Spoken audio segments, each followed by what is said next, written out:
voices of truth. Open my mouth and let me bear gladly the warm truth everywhere. It's a new year. It's a new decade. It's a new day. It's a day of truth. It's a day of love. It's a day of understanding. It's a day of coming together and belonging somewhere. Hearing the truth, seeing the truth, speaking the truth about this tiny child who was born over 2,000 years ago, whose message today is just as strong and as valiant as it was the day that he was born. Miss Esther said, when she came and she saw last week's bulletins being used today, she said, well, are we using this? I said, yes. And she said, that song won't go with it. I said, what? And she said, open my eyes. It's an old song. And I said, it will go with it. Because today we aren't only celebrating the 12 days of Christmas, but we're celebrating Epiphany.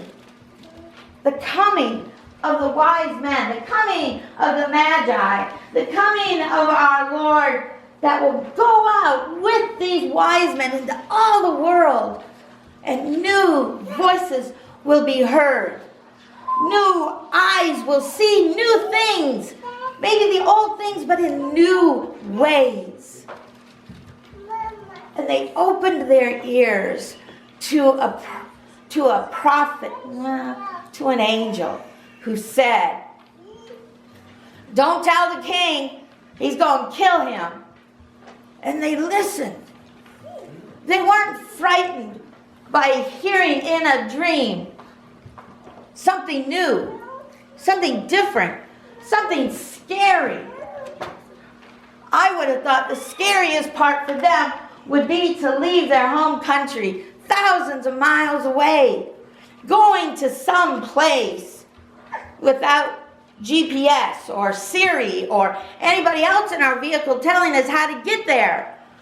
They followed a star and prayed that there would be no clouds.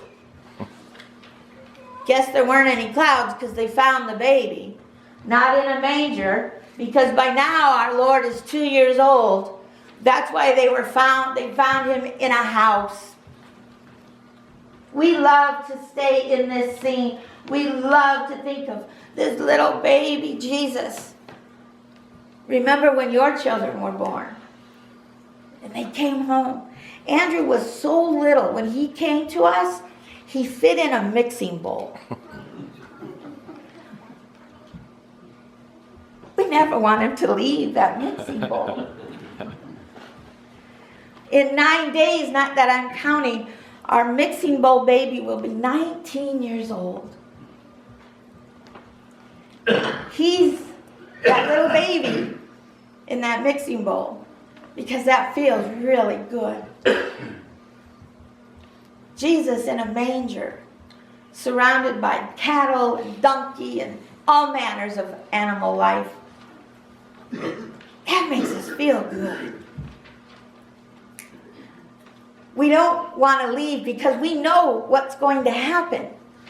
We know what kind of life our Lord goes into and what kind of death he will suffer. But in order for Jesus to fulfill all that is to be done, what is to be heard, and what needs to be said, we must take our Lord out of the manger and hear the new voices that say, go and leave this manger and walk out these doors and tell the world about the beautiful 12 days of Christmas. To tell the world about a beautiful meal that is celebrated with wine and bread. We need to leave these doors with a grown-up Jesus in our heart. And we must leave our baby swaddled for another year. Until it's time for our hearts and our minds our eyes and our ears to be ready to take in once again the beautiful story of a baby born in a manger. So there is a new vision to be seen. You are the vision for so many people. You may never even know it. Mark shared with me this morning that when they went to the trading post to pick up the donuts that y'all are going to eat in a little while, the young lady behind the counter said to him, "Wow, y'all must be having a big meeting today." And Mark said, "No, it's for our church. We'll eat them afterwards." What is sad is that wasn't the first thought that came to this young woman's mind. That, oh, you're probably taking these to worship with you. No. Her first thought was, you must be going to a meeting. And on a Sunday. Mark gave that young lady new vision. Oh, church. Huh. Heard about it. Went once. Then went back again. Don't know why. Just haven't. It's too early, I think. I don't know. Mark brought her new eyes. Brought a new voice into her ear. And that's what y'all do. All of you. In little ways and in big ways. And in ways you don't even know you're doing it, but you are. Be a new vision. Ooh, I like this. I'm guessing this must be from Miss Harper. This is a beautiful picture. It's a beautiful picture. And I love that Miss Harper sees the manger scene with so much color. And not dull and boring and brown. But beautiful. Just like our Lord. Just like all of you. Open your eyes and see a new vision. Look in the mirror. You are that vision. Amen.